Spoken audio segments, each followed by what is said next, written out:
die spicy, call a covenant, not cocky. You cannot break me, this world's mine for the taking. Got an inch, man, I'm making. I'll keep my head down and grind and be patient. I'll take a stab at the top and the sailing. They can all try, but you cannot contain it. Cause I see the things that I want and I take on my goal. Push myself to the brink, no limit. Do what it takes to be free, committed. I'm a little obsessed with things, I'll admit it. But that's what it takes to get a freedom ticket. Good morning. Yeah, it actually is a pretty decent morning. Wind's blowing a bit, but temp is great. The temp is really great.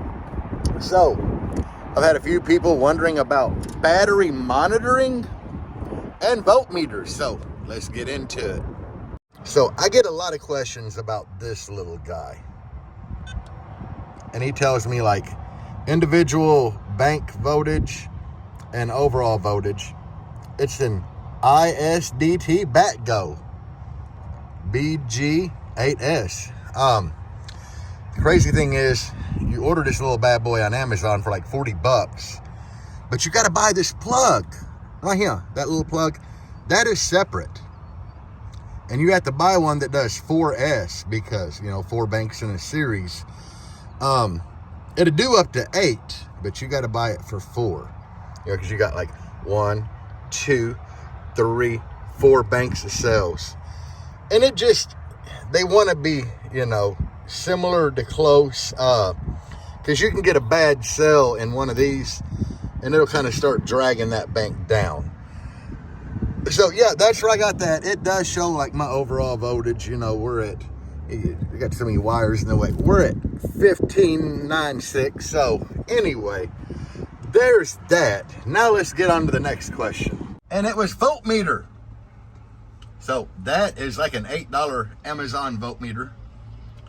I've had it in here since I first built it. And believe it or not, it's really, really close to my old multimeter. So yeah.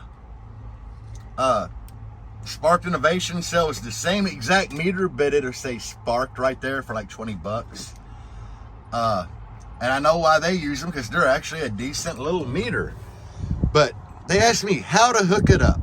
So one of these beautiful relays, I'm not exactly sure which one, but I do know that one of them, it would be this guy right here. That goes to my voltmeter. My voltmeter only has 2 wires, so, you know, I ground it in the front, which is perfectly fine. Actually, I think I run the wire back here and ground it to this, actually. I'm sure I do, actually. But, you know, you got input from battery, which is here, into the relay. Output goes to the voltmeter. It gets triggered by here, which is ignition, so it comes on when the key, and the relay's grounded down here with the voltmeter. So, learn how to wire a relay, guys, and you will go far in life. And if you don't know how to wire a relay, just Google images of relay wiring. And yeah, it'll make your life a whole lot simpler. Now, I was asked, where is the best place to wire a voltmeter to? The battery.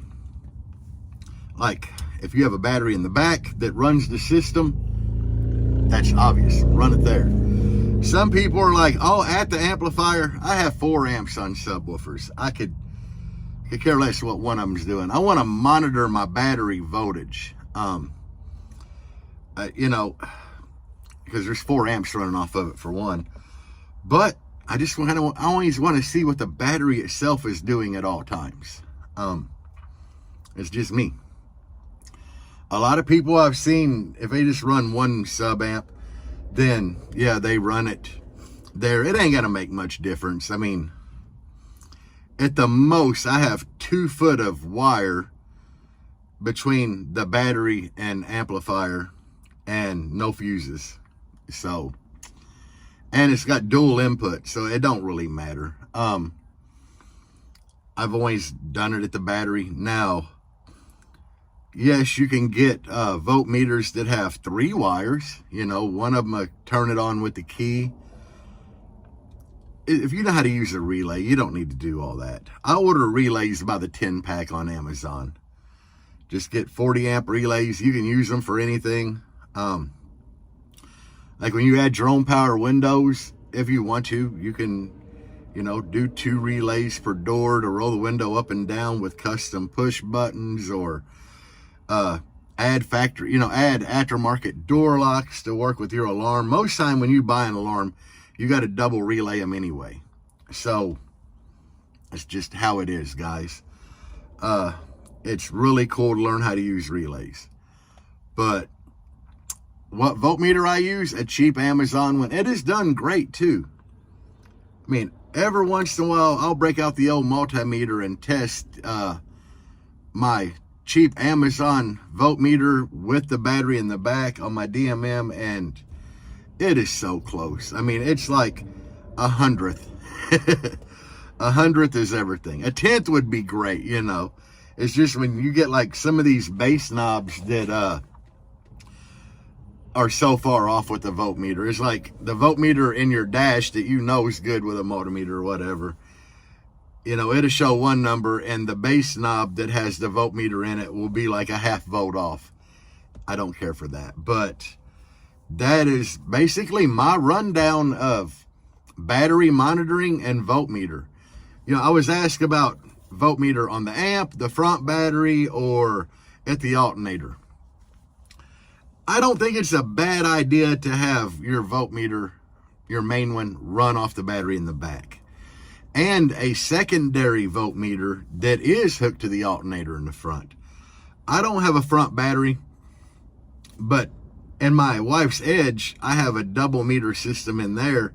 One goes to the battery bank, and one does go under the hood at the alternator, and it'll show 2 completely different numbers, you know, and you can learn a lot from watching that.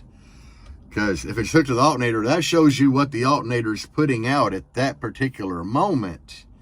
And then obviously the other one will show your bank voltage. But I don't know. I mean, there's a lot of different voltmeters out there. Take your pick, guys, and then kind of like install it and check it against a multimeter to see how close you are.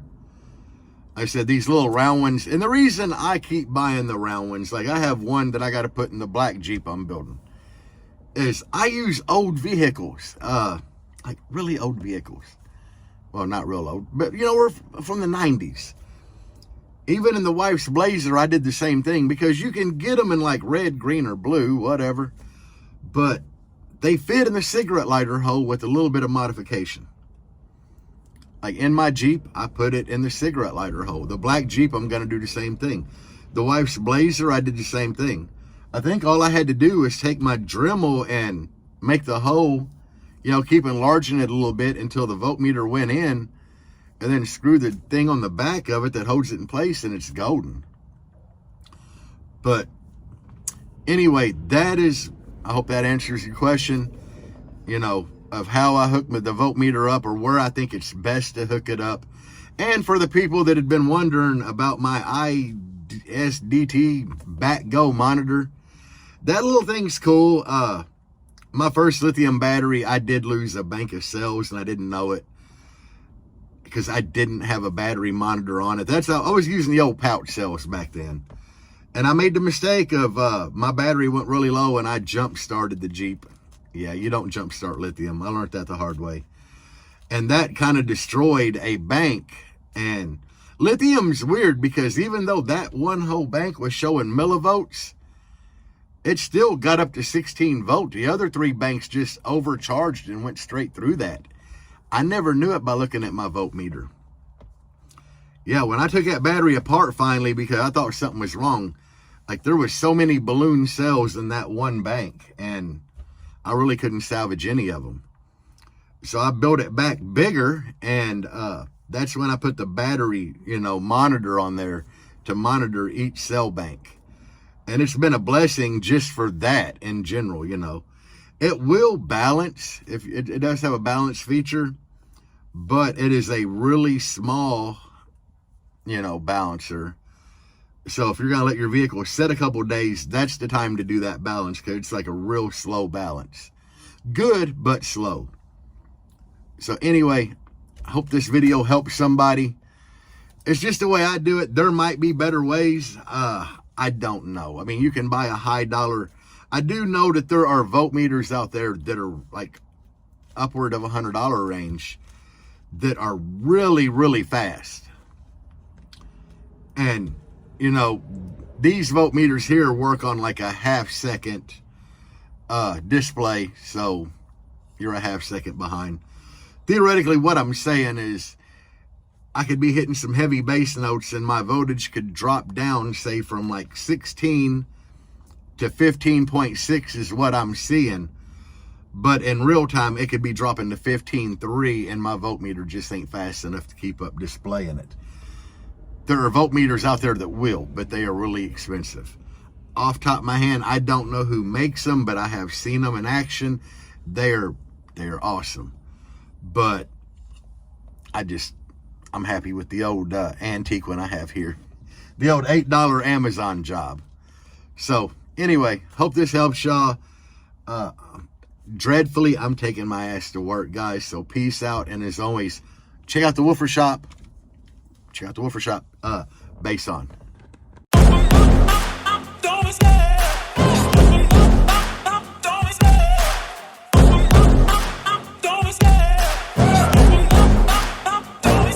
I love the chase and the hunt, and I